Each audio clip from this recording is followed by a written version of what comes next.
I want you to imagine yourself sitting on a desert island all by yourself.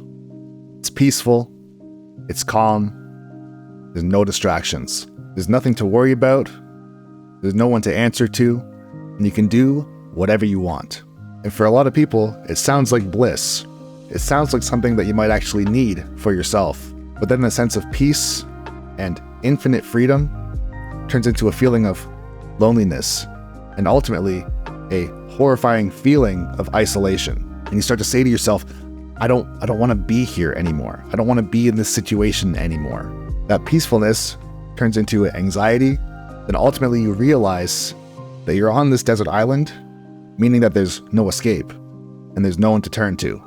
Or at least that's how it feels. And the most horrifying thing is that you have no idea how long you're actually going to be on this island. And even worse than that is you have no idea if anybody's ever going to come and rescue you. This is how it can truly feel when you are isolating yourself from your friends, from the world, from your family, whatever it might be. And in a lot of cases, people will crumble and they can't handle that isolation.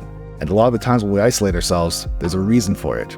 There's a purpose behind our actions. And for many of us, it is to reevaluate our situation or figure out who we want to be. This is something that happens to many of us in our mid-20s when we find out that things in life are not going in the directions that we thought they would, and things are not falling in place in the way that we thought they would, especially at the age that we're at. And for many of us, the answer is to isolate ourselves and try to fix everything on our own, and then emerge as a new person. For those of us who have woken up to the idea of personal development and recognize its importance and its role in our life, we can feel very overwhelmed when we look at how much work has to be done and how much we may have neglected throughout our life. But I will say that there's a glimmer of hope at the end of the tunnel, and that is that isolation in and of itself does not have to be a bad thing. It can be a time for us to reflect on ourselves, develop new skills, find new hobbies or interests, or become the person that we do desire to be, provided that we are willing to put in the work. And so step number 1 of dealing with isolation is becoming your own best friend.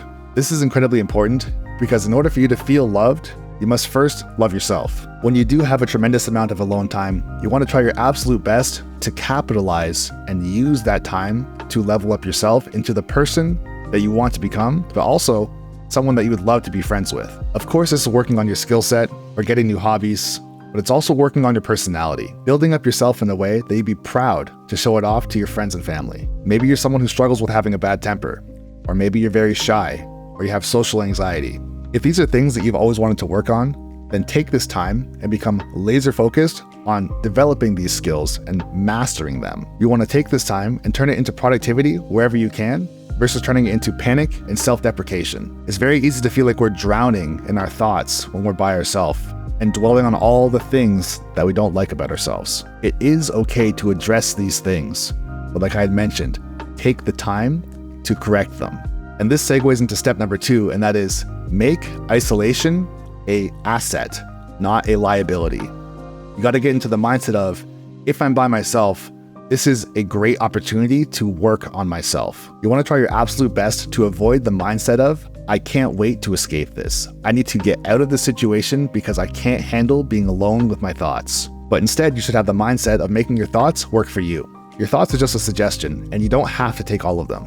I will say with how things are in society that we have many negative thoughts on a daily basis, but it's our job to sort through them and find the thoughts that are actually going to serve us. And lastly, and most importantly, try your best to create time with friends and family.